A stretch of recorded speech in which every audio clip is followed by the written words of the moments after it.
আলহামদুলিল্লাহি রাব্বিল আলামিন ওয়াল আকিবাতু লিল মুত্তাকিন ওয়াসসালাতু ওয়াসসালামু আলা সাইয়্যিদিল মুরসালিন ওয়া আলা আলিহি ওয়া আসহাবিহি আজমাইন।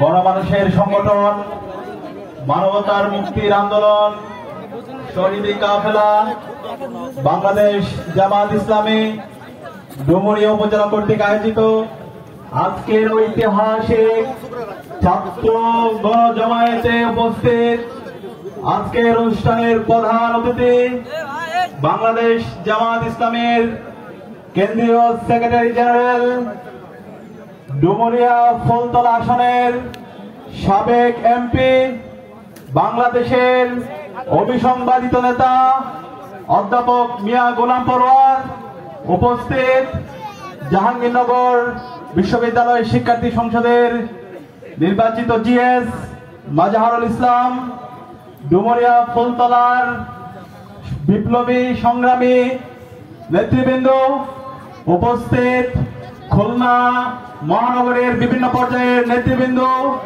উপস্থিত সাংবাদিক বন্ধুগণ, উপস্থিত আজকের অনুষ্ঠানের যাদের ব্যাপক উপস্থিতি, আমাদের সম্মানিত মা এবং খালারা, উপস্থিত আজকের অনুষ্ঠানের বিপ্লবী সংগ্রামী ছাত্র জনতা, সবাইকে সালাম জানাচ্ছি। আসসালামু আলাইকুম ওয়া রাহমাতুল্লাহি ওয়া বারাকাতুহু। আমরা আল্লাহ পাক সুবহানাহু ওয়া তাআলার শুকরিয়া জ্ঞাপন করছি, যার অশেষ মেহেরবানিতে ফেসিবাদ মুক্ত বাংলাদেশে আজকের ঐতিহাসিক গণজমায়েতে আমরা উপস্থিত হতে পেরেছি। আলহামদুলিল্লাহ, লাখ লাখ দরুদ সালাম প্রেরণ করছি বিশ্ব মানবতার মুক্তির দূত সরওয়ারে কায়নাত বিশ্বনবী হযরত মুহাম্মদ মুস্তাফা সাল্লাল্লাহু আলাইহি ওয়াসাল্লামের প্রতি, যার আনিত বিধান প্রতিষ্ঠা করার জন্য আমাদের সব ধরনের কর্মপন্থী সাল্লাল্লাহু আলাইহি ওয়াসাল্লাম।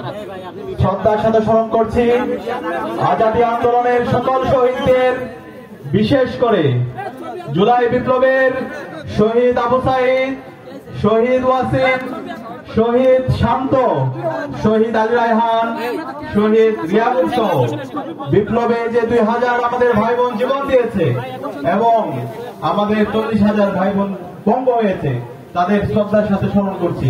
আল্লাহ পাক তাআলা সকল শহীদদের জান্নাতুল ফেরদৌসের মেহমান হিসেবে কবুল করুন, আল্লাহুম্মা আমিন। এবং এর সাথে যারা এখন আহত এবং পঙ্গুত্ব অবস্থায় আছে, যারা তাদের চোখ হারিয়েছে, পা হারিয়েছে, এখন হাসপাতালের বেডে কাতরাচ্ছে, আল্লাহ পাক সুবহানাহু ওয়া তাআলা সকল গাজী ভাই বোনদের দ্রুত সময়ের মধ্যে সুস্থতা নিয়ামত দান করুন, আল্লাহুম্মা আমিন। সম্মানিত উপস্থিতি, আজকে আমি যে জমিনে দাঁড়িয়ে কথা বলছি, এই জমিন যে ঐতিহাসিক জমিন। বাংলাদেশের বিগত ফ্যাসিবাদী আমলে যে অঞ্চল সবচেয়ে বেশি জুলুমের শিকার হয়েছে, তার মধ্যে অন্যতম একটি অঞ্চল হচ্ছে খুলনা সাতক্ষীরা অঞ্চল। আজকে আমি মজলুমদের সামনে দাঁড়িয়ে কথা বলছি। ফ্যাসিবাদী আমলে খুনি হাসিনার বিরুদ্ধে চোখে চোখ রেখে যে অঞ্চলের মানুষরা সবসময় প্রতিবাদ প্রতিরোধ জারি রেখেছে, সে অঞ্চল হচ্ছে খুলনা অঞ্চল। একই সাথে আজকে এই ডুমুরিয়া এবং ফুলতলা আসনে যে মানুষটি আপনাদের প্রতিনিধি হিসাবে নির্বাচন করছে, অধ্যাপক মিয়া গোলাম পরোয়ার, তিনি শুধু এই খুলনার নেতা নয়, তিনি সারা বাংলাদেশের নেতা। জুলাই বিপ্লবে যখন আন্দোলন হচ্ছিল, আমার প্রতিদিন পরোয়ার ভাইয়ের সাথে কথা হতো। যখন খুনি হাসিনা ইন্টারনেট ব্ল্যাকআউট এবং কারফিউ জারি করছিল, ঠিক আগ মুহূর্ত আমি পরোয়ার ভাইয়ের সাথে কথা বলছিলাম। আমি বলছিলাম, এই যে গণবিপ্লব, শিক্ষার্থীরা বাংলাদেশের প্রতিটি প্রতিষ্ঠান থেকে তারা রাজপথে নেমে এসেছে। শহীদ আবু সাঈদ 2 হাতকে প্রসারিত করে তার জীবনকে উৎসর্গ করেছে। শহীদ ওয়াসিম, শহীদ আলী রায়হান থেকে শুরু করে সারা দেশের মুক্তিকামী ছাত্র জনতা রাস্তায় নেমেছে। আপনারা রাজনৈতিক দল, বিএনপি, জামাত, সকল রাজনৈতিক দল রাস্তায় নামেন এবং এই হাসিনার পতন আন্দোলনে ঐক্যবদ্ধভাবে রাস্তায় নেমে, রাজপথে নেমে আপনারা এই আন্দোলনে নেতৃত্ব দেন। তখন আমি যখন পরোয়ার ভাইকে বলেছিলাম, পরোয়ার ভাই সাথে সাথে বলেছিল, এই আন্দোলনের সাথে জামাত ইসলামের একত্রতা আছে। খুনি হাসিনার পতনের জন্য যাই করা দরকার তাই করার জন্য জামাত ইসলামী প্রস্তুত আছে। একই সাথে দুর্ভাগ্যের বিষয়, যখন তিনি বাংলাদেশের মেজর পলিটিক্যাল পার্টির সাথে যোগাযোগ করেছিল, বিএনপির বড় বড় নেতাদের সাথে যোগাযোগ করেছিল, তখন তারা বলেছিল, ছাত্ররা এখন যা ভাবতেছে আমরা তাই ভাবতেছি না। ছাত্ররা এখন যে খুনি হাসিনার পতনের দাবিতে আন্দোলন করছে, সেটা নিয়ে তাদের কোনো ভাবনা নাই, তারা তখন বিলাসিতায় ব্যস্ত ছিল। কিন্তু আজকে তারা বড় বড় বিপ্লবী সাজার চেষ্টা করছে। আমরা আপনাদের এই আসনের যে প্রতিনিধি অধ্যাপক মিয়া গোলাম পরোয়ার, সেই মিয়া গোলাম পরোয়ার আজকে একদিনে তৈরি হয়নি। দীর্ঘ ফ্যাসিবাদী আন্দোলন, লড়াই, সংগ্রাম এবং জেল জুলুমের মাধ্যমে আজকের অধ্যাপক মিয়া গোলাম পরোয়ার তৈরি হয়েছে। বিগত ফ্যাসিবাদী আমলে 7.5 বছর তিনি জেলের মধ্যে খুনি হাসিনা তাকে বন্দী করে রেখেছিল। দিনের পর দিন, বছরের পর বছর বিভিন্ন মিথ্যা মামলায় অধ্যাপক মিয়া গোলাম পরোয়ার ভাইকে নির্মম নির্যাতন নিষ্পেষণ করা হয়েছে, রিমান্ড দেওয়া হয়েছে। অধ্যাপক মিয়া গোলাম পরোয়ার ভাই কথা এবং কাজের মধ্যে মিল রেখেছেন। তিনি যখন এমপি নির্বাচিত হয়েছেন তখন দেখিয়েছেন কিভাবে কল্যাণ রাষ্ট্র প্রতিষ্ঠা করতে হয়, কিভাবে মানুষের মুক্তির জন্য কাজ করতে হয়, কিভাবে কৃষক, শ্রমিক, মজুর থেকে শুরু করে নারী, পুরুষ, ছাত্র সবাইকে একসাথে নিয়ে কাজ করতে হয়, কিভাবে ন্যায্যতা নিশ্চিত করতে হয়। আপনাদের এই অঞ্চলে ওই সময়ে প্রায় 350 কোটি টাকার তিনি কাজ করেছেন, কিন্তু একটা পয়সার দুর্নীতি তার বিরুদ্ধে কেউ তুলতে পারে নাই। আমরা এই ধরনের নেতা চাই যারা তাদের কথা এবং কাজের মধ্যে মিল থাকবে। অধ্যাপক মিয়া গোলাম পরোয়ার এমন একজন নেতা, সরকারের যে বাজেট আছে, আপনাদের ম্যান্ডেট পেয়ে অধ্যাপক মিয়া গোলাম পরোয়ার ভাই তো নির্বাচিত হবে ইনশাআল্লাহ। নির্বাচিত হওয়ার পর সরকার থেকে যে বাজেট পাবে তার চাইতে 10 গুণ বাজেট তার ব্যক্তিগত, তার পার্সোনাল ক্যাপাসিটি আপনাদের জন্য নিয়ে আসবে ইনশাআল্লাহ। এবং আজকে আমি ঐতিহাসিক গণজমায়েত থেকে আপনাদের থেকে জানতে চাই, আমি এখান থেকে ঘোষণা দিচ্ছি ইনশাআল্লাহ অধ্যাপক মিয়া গোলাম পরোয়ার ব্যাপক ব্যবধানে জিতবে ইনশাআল্লাহ। কি করতে হবে, কত ব্যবধানে জিতবে ইনশাআল্লাহ, সেটা আজকে যে গণজমায়েত ছাত্র, এখানে ছাত্ররা উপস্থিত হয়েছেন, যুবকরা উপস্থিত হয়েছেন, শ্রমিকরা উপস্থিত হয়েছেন, মজুররা উপস্থিত হয়েছেন, আপনাদের কাজের উপর ডিপেন্ড করবে কত ব্যবধানে জিতবে। আমি চাই বাংলাদেশের সবচেয়ে বেশি ভোট পেয়ে অধ্যাপক মিয়া গোলাম পরোয়ার খুলনার ডুমুরিয়া এবং চৌতলা আসন থেকে বিজয় হবে ইনশাআল্লাহ। অধ্যাপক মিয়া গোলাম পরোয়ার তিনি শুধুমাত্র একজন শিক্ষক না, তিনি শ্রমিকেরও নেতা। দীর্ঘদিন ধরে এই অঞ্চলের মানুষের, শ্রমিকের মুক্তির জন্য, তাদের ন্যায্য অধিকারের জন্য তিনি কাজ করেছেন। আজকে আমার সামনে এখানে আমাদের মারা আছে, বোনরা আছে, নারীরা আছে, তাদের অধিকারের জন্য তিনি কাজ করেছেন। আজকে আমরা বিভিন্ন ধরনের নারীদের এম্পাওয়ারমেন্ট নিয়ে, তাদের অধিকার নিয়ে বিভিন্ন ধরনের বয়ান শুনতে পাই, কিন্তু এই নারীদের এম্পাওয়ারমেন্টের যারা কথা বলে তারাই নারীদের উপর বিভিন্ন ধরনের শোষণ করে। আমরা এই নারীদের, আমাদের বোনদের প্রকৃতপক্ষে আমরা তাদের নিরাপত্তা নিশ্চিত করতে চাই। আমরা যে কল্যাণ রাষ্ট্রের প্রস্তাবনা দিই, আল্লাহ রাসূল সাল্লাল্লাহু আলাইহি সাল্লামের যে মদিনা রাষ্ট্র, সেই মদিনা রাষ্ট্রে নারীদের নিরাপত্তা তিনি নিশ্চিত করেছিলেন। 1450 বছর আগে নারীদের যে নিরাপত্তা নিশ্চিত করেছেন, এখন পর্যন্ত বর্তমান সভ্য যে দুনিয়া, ওয়েস্টের যে নারী অধিকারের কথা বলে, তারা এখন পর্যন্ত সেই নারীদের অধিকার নিশ্চিত করতে পারে নাই। ইনশাআল্লাহ এই বাংলাদেশে যখন কল্যাণ রাষ্ট্র প্রতিষ্ঠা হবে, আমাদের মারা, আমাদের বোনরা, তাদের নিরাপত্তা নিয়ে তাদের ভাবতে হবে না। আমাদের এই অঞ্চলের সকল মানুষের তাদের যে প্রত্যাশা, তাদের যে আকাঙ্ক্ষা, তাদের যে ন্যায্যতা, সেটা নিশ্চিত করা হবে ইনশাআল্লাহ। সম্মানিত উপস্থিতি, আজকে এখানে ছাত্ররা উপস্থিত আছে। এই যে জুলাই বিপ্লব হয়েছে, এই জুলাই বিপ্লব এই দেশের ছাত্ররা নেতৃত্ব দিয়েছে। গত 16 বছরে অসংখ্য আন্দোলন সংগ্রাম হয়েছে, রাজনৈতিক দলগুলো আন্দোলন সংগ্রাম করেছে, কিন্তু সেই আন্দোলনগুলো সফল হয় নাই। কিন্তু এই ছাত্ররা এই জুলাই বিপ্লবে তারা আন্দোলনের শুরু থেকে শেষ পর্যন্ত নেতৃত্ব দিয়েছে, জীবন দিয়েছে এবং নতুন বাংলাদেশ নিয়ে এসেছে। আজকে যে প্রজন্ম 18 বছর থেকে শুরু করে 35 বছরের যে প্রজন্ম আছে, তারা গত 16 বছরে তারা ভোট দিতে পারেনি। সুতরাং এই প্রজন্ম আর কাউকে ভয় পায় না।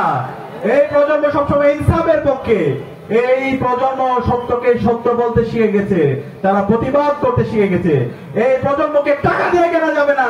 আমরা দেখতে পাচ্ছি আজকে নতুন একটি রাজনৈতিক দল, তারা নিজেদেরকে বড় দল দাবি করে এবং তারা নিজেদেরকে দাবি করছে তারা ক্ষমতায় চলে আসছে। আরে ভাই, ক্ষমতা আসে এত সহজ না। চাঁদাবাজি করবেন, টেন্ডারবাজি করবেন, ভোট কেনার আপনি পরিকল্পনা করবেন, আবার হাওয়া ভবন তৈরি করার চেষ্টা করবেন, আবার মানুষের উপর জুলুম করার চেষ্টা করবেন, নারীদের উপর স্লেট শেমিং করবেন, সাইবার বুলিং করবেন, হ্যারাসমেন্ট করবেন, এই ধরনের যদি আপনাদের অ্যাক্টিভিটিস থাকে, সেই পুরাতন রাজনৈতিক কালচার আপনারা রেখে যান, তাহলে আপনাদেরকে এই জনগণ লাল কার্ড দেখাবে। এই জুলাই বিপ্লবের মাধ্যমে তারা ইনসাফের পক্ষে কথা বলতে শিখে গেছে। ইনসাফকে যে প্রতিনিধিত্ব করবে, যারা সত্যের পথে থাকবে, যারা কল্যাণ রাষ্ট্রের কথা বলবে, যারা কথা এবং কাজের মধ্যে মিল রাখবে, তাদেরকে এই দেশের মানুষ নির্বাচিত করবে, তাদেরকে নেতা হিসাবে তাদেরকে নির্বাচিত করবে। এবং সে জায়গায় অধ্যাপক মিয়া গোলাম পরোয়ার এবং আজকে খুলনা আসনের বিভিন্ন পর্যায়ে যারা বাংলাদেশ জামাত ইসলামীর প্রার্থীরা আছে, তারা তাদের কথা এবং কাজের মাধ্যমে তারা তাদেরকে প্রমাণ করেছে কিভাবে একটা কল্যাণ রাষ্ট্র প্রতিষ্ঠা করতে হয়, কিভাবে সকল মানুষের অধিকার নিশ্চিত করতে হয়, কিভাবে ন্যায্যতা ইনশিওর করতে হয়, কিভাবে ছাত্রদের অধিকার নিশ্চিত করতে হয়। আমরা আমাদের আজকের যারা এই বৃহৎ গণজমায়েতে উপস্থিত হয়েছেন, আপনাদেরকে অনুরোধ করব, আপনারা এই টাকা দ্বারা কারোর কাছে বিক্রি হবেন না। টাকা দ্বারা কারোর কাছে বিক্রি হওয়া মানে আমাদের এই শহীদদের সাথে সুস্পষ্ট প্রতারণা করা। আমি বিশ্বাস করি এই নতুন প্রজন্ম কারো কাছে কোনো টেন্ডারবাজ, কোন চাঁদাবাজ, কোন দুর্নীতিবাজ এবং কোন দুর্নীতিবাজ দর্শককে তারা তাদের নেতা হিসেবে, তাদের প্রতিনিধি হিসেবে তারা বাছাই করবে না। বরং যারা ইনসাফের পক্ষে কথা বলে, যারা সত্যের পক্ষে কথা বলে, যারা সকল মানুষের অধিকার নিশ্চিত করার জন্য কথা বলে, যারা শ্রমিকের অধিকার নিশ্চিতের জন্য কথা বলে এবং যারা কল্যাণ রাষ্ট্র প্রতিষ্ঠা করার জন্য যারা কাজ করছে, তাদেরকে বাছাই করবে ইনশাল্লাহ। এবং এই তরুণ প্রজন্ম যাদের কথা বলছি, গত 16 বছরে যারা ভোট দিতে পারেনি, সে 18 বছর থেকে 35 বছরের বয়স, তারা ইনসাফের পক্ষে থাকবে ইনশাল্লাহ। ইনসাফের প্রতীক কি? ইনসাফের প্রতীক কি? ইনসাফের প্রতীক কি? ইনশাল্লাহ। তো তারুণ্যের প্রথম ভোট, তারুণ্যের প্রথম ভোট ইনশাল্লাহ দাঁড়িপাল্লা ইনসাফের প্রতীক। এই ইনসাফে বিজয় হবে। আগামীর যে বিপ্লব হবে সেটা হবে ইনসাফের বিপ্লব ইনশাআল্লাহ। এবং এই বিপ্লবে শহীদদের যে আকাঙ্ক্ষা, শহীদরা যে জন্য জীবন দিয়েছে, একটি বৈষম্যহীন ইনসাফ ভিত্তিক বাংলাদেশ বিনির্মাণ, সে বাংলাদেশ বিনির্মাণের পথে যে যারাই আছে তাদেরকে এই দেশের মুক্তিকামী ছাত্র জনতা তাদেরকে বেছে নেবে ইনশাআল্লাহ। এবং আমরা আজকে আমাদের এই বাংলাদেশে অসংখ্য সমস্যা দেখতে পাই। এই সকল সমস্যাগুলো নেতৃত্বের অযোগ্যতার কারণে, আমাদের সঠিক সময় সঠিক পলিসিগুলো ঠিক না করার কারণে আমাদের এই সংকটগুলো দিনে দিনে প্রকট থেকে প্রকটতর হয়েছে। তো এই সংকটগুলো যদি আমরা সমূলে উৎপাদন করতে চাই, তাহলে আমাদের সৎ নেতৃত্ব দরকার, আমাদের পলিসিগত জায়গায় আমাদের পরিবর্তন করা দরকার। বাংলাদেশে আজকে একটা নীরব বিপ্লব হয়ে গেছে। আপনারা দেখতে পাবেন বাংলাদেশের বিশ্ববিদ্যালয়গুলোতে শিক্ষার্থীরা তারুণ্য আজকে ইনসাফকে গ্রহণ করেছে। যারা বাংলাদেশ প্রতি যারা রাজনীতি করে, বাংলাদেশে যারা ইনসাফের পক্ষে যারা কথা বলে, যারা জুলাইয়ের আকাঙ্ক্ষাকে ধারণ করে, তাদেরকে আজকে বেছে নিয়েছে। ইসলামী ছাত্র শিবিরের 4টা সত্য সংসদের নির্বাচনে ভূমিধস বিজয় হয়েছে এবং বাংলাদেশি শিক্ষার্থীরা আজকে বসে আছে আগামী নির্বাচনে ইনসাফের প্রতীক দাঁড়িপাল্লাকে ভোট দিয়ে একটি ব্যালট বিপ্লবের মাধ্যমে দাঁড়িপাল্লার যারা প্রতিনিধি আছে তাদেরকে বিজয়ী করার জন্য ইনশাআল্লাহ।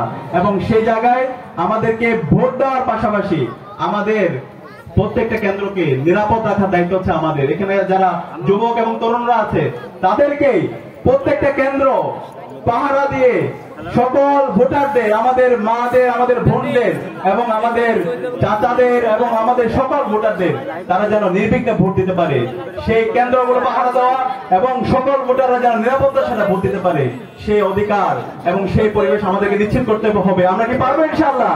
কেউ যদি আবার সেই ফেসিবাদের মতো এই কেন্দ্রগুলো দখল করতে চায়, কেউ যদি আবার সেই পেশককে প্রদর্শন করতে চায়, কেউ যদি আবার ইলেকশন ইঞ্জিনিয়ারিং এর মাধ্যমে অবৈধভাবে নির্বাচনকে বানচাল করতে চায়, বাংলাদেশে ফেসিবাদের যে পরিণতি হয়েছিল, খুনি হাসিনার যে পরিণতি হয়েছিল, তার চাইতে খারাপ পরিণতি আপনাদের আমাদের হবে। আমরা সেখানে অন্তর্বর্তীকালীন সরকার, প্রশাসন এবং রাজনৈতিক দলগুলোকে অনুরোধ করবো, আপনারা কেউ এইভাবে অবৈধভাবে ক্ষমতা দখল করার কোন ধরনের পরিকল্পনা করবেন না। বাংলাদেশে আজকে বিপ্লব পরবর্তী একটা ঐতিহাসিক আমাদের সুযোগ এসেছে। এখানে মেধার ভিত্তিতে, আইডিয়ার ভিত্তিতে এবং ভ্যালুসের ভিত্তিতে এখানে রাজনীতি হবে। যারা ইনসাফের পক্ষ থাকবে, ছাত্র জনতা তাদেরকে নেতা নির্বাচিত করবে, তাদের প্রতিনিধি নির্বাচন করবে। সুতরাং এই সুস্থ নির্বাচন হওয়ার জন্য সকল অংশীজনদের দায়িত্বশীল আচরণ করা দরকার এবং সেই জায়গায় আজকে আমাদের বাংলাদেশ জামাত ইসলামী যারা নেতৃবৃন্দরা আছে তারা দায়িত্বশীল আচরণ করবে ইনশাআল্লাহ। এবং অন্যান্য রাজনৈতিক দল যারা আছে তাদেরকে অনুরোধ করবো, এইভাবে পেছন থেকে ক্ষমতা দখল করার আপনারা কেউ চেষ্টা করবেন না। পেছন থেকে ক্ষমতা দখল করার, ইঞ্জিনিয়ারিং করে নেতা হওয়ার যদি কেউ পরিকল্পনা করেন তাহলে আপনারা আগেই পরাজয় হয়ে যাবেন। এই স্বাধীন বাংলাদেশে, জুলাই বিপ্লব পরবর্তী স্বাধীন বাংলাদেশে ক্ষমতা দখল করা, ইঞ্জিনিয়ারিং করা অথবা টাকা দিয়ে ভোট কেনা, সেই রাজনীতি, সেই নেতা হওয়ার খায়েশ এখন আর চলবে না। আপনারা কি একমত আছেন? টাকা দেয় তাহলে ওর দিকে আপনারা জুতা মেরবেন। টাকা দেওয়া মানে শহীদদের সাথে প্রতারণা করা, এই কাজ করা যাবে না। যারা এই টাকা দিয়ে ভোট কিনতে চায় তারা আপনার থেকে টাকা নিয়ে পরবর্তীতে আপনার উপর জুলুম করবে, আপনার উপর নির্যাতন করবে। সেই ফেসিবাদীরা যেভাবে গত 16 বছরে বাংলাদেশকে একটি অকার্যকর রাষ্ট্রে পরিণত করেছিল, ঠিক একইভাবে ওই ধরনের অকার্যকর রাষ্ট্র হিসাবে তারা বাস্তবায়ন করার জন্য চেষ্টা করবে। সম্মানিত উপস্থিতি, আজকে বাংলাদেশ জামাত ইসলামী ইশতেহারে তারা বলছে তারা সবার জন্য একটি বাংলাদেশ নির্মাণ করতে চায়। এখানে আমাদের যারা অন্যান্য ধর্মাবলম্বী যারা আছে, অন্যান্য ধর্মাবলম্বী আমরা দেখতে পাই বাংলাদেশ একটি সাম্প্রদায়িক সম্প্রীতির দেশ। এখানে সকল মানুষ একসাথে হাজার বছর ধরে বসবাস করছে। এখানে হিন্দু, চাকমা, মারমা, ত্রিপুরা, রাখায়ন সকল মানুষ একসাথে বসবাস করার বাংলাদেশের ঐতিহাসিক একটি ঐতিহ্য সারা বিশ্বে নজির স্থাপন করেছে। কিন্তু বিগত ফেসিবাদে আমরা দেখতে পেয়েছি হিন্দু বনাম মুসলমান এই ধরনের একটি সাম্প্রদায়িক দাঙ্গা লাগানোর আমরা অপকৌশল দেখতে পেয়েছি। এই অপকৌশলে স্বাধীন বাংলাদেশে চলবে না ইনশাআল্লাহ। আমরা কথা দিতে চাই, অধ্যাপক মিয়া গোলাম পরোয়ার এবং বাংলাদেশ জামাত ইসলামী যদি এই দেশের শাসন ক্ষমতা আপনাদের ম্যান্ডেট পেয়ে নির্বাচিত হয়ে আসে, এই দেশের সকল মানুষরা নিরাপত্তায় থাকবে ইনশাআল্লাহ। এবং এই আমার যারা হিন্দু, চাকমা, মারমা, ত্রিপুরা, রাখায়ন অন্যান্য ধর্মাবলম্বী যারা আছে তাদের নিরাপত্তা নিশ্চিত করার দায়িত্ব হচ্ছে রাষ্ট্রের। রাষ্ট্র তাদের শতভাগ নিরাপত্তা নিশ্চিত করবে ইনশাআল্লাহ। একই সাথে আমাদের যারা কৃষকরা আছে তাদের যে অধিকার, তাদের যে ন্যায্যতা, সেই ন্যায্যতা নিশ্চিত করার দায়িত্ব হচ্ছে আমাদের প্রতিনিধি এবং রাষ্ট্রের, সেটা নিশ্চিত করবে ইনশাআল্লাহ। আপনাদের যে দাবি, আপনাদের যে হিস্সা, প্রত্যেকটা হিস্সা আপনাদেরকে বুঝিয়ে দেওয়া হবে। একই সাথে আমাদের শিক্ষা ব্যবস্থা, আজকে আমাদের প্রাইমারি স্কুল, হাই স্কুল, কলেজগুলো শিক্ষা ব্যবস্থার বেহাল দশা। শিক্ষা ব্যবস্থা সবচেয়ে কম বাজেট দেওয়া হয়। আজকে আমাদের পরে স্বাধীন হয়ে অসংখ্য দেশ তারা অর্থনীতিতে এবং সামগ্রিকভাবে তারা অনেক এগিয়ে গেছে, কিন্তু আমাদের এই বাংলাদেশ নেতৃত্বের অযোগ্যতার কারণে, দুর্নীতির কারণে, চাঁদাবাজির কারণে, সঠিক পলিসি না থাকার কারণে আমাদের এই শিক্ষা ব্যবস্থার কোনো পরিবর্তন হয়নি। এই শিক্ষা ব্যবস্থার মাধ্যমে বেকার তৈরি হচ্ছে, এই শিক্ষা ব্যবস্থার মাধ্যমে শিক্ষিত হচ্ছে, শিক্ষিত হয়ে সমাজের বড় বড় ক্ষতি করছে। তো এই শিক্ষা ব্যবস্থাকে নতুন ভাবে ঢেলে সাজানো দরকার। আমাদের যে শিক্ষা ব্যবস্থা সেটা হচ্ছে ভারতের প্রেসক্রিপশনে তৈরি। ইংরেজরা যে শিক্ষা ব্যবস্থা রেখে গেছে সেই শিক্ষা ব্যবস্থা থেকে গেছে।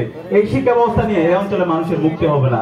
এই শিক্ষা ব্যবস্থার পরিবর্তন করে সকল শিক্ষার্থীদের জন্য শিক্ষার অধিকার নিশ্চিত করার জন্য আমাদের নির্বাচিত প্রতিনিধি ইনশাআল্লাহ অধ্যাপক মিয়া গোলাম পরোয়ার ভাই কাজ করবে ইনশাআল্লাহ।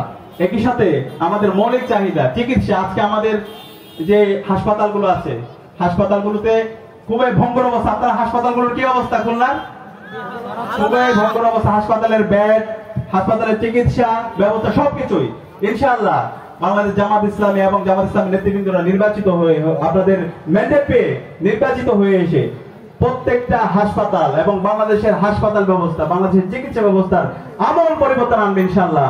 আপনারা দেখেছেন জামাত ইসলামী পরিচালিত যে হাসপাতালগুলো আছে সেগুলো সারা বাংলাদেশে স্বাস্থ্য সেবা নিশ্চিত করে একটা এক্সাম্পল সেট করেছে।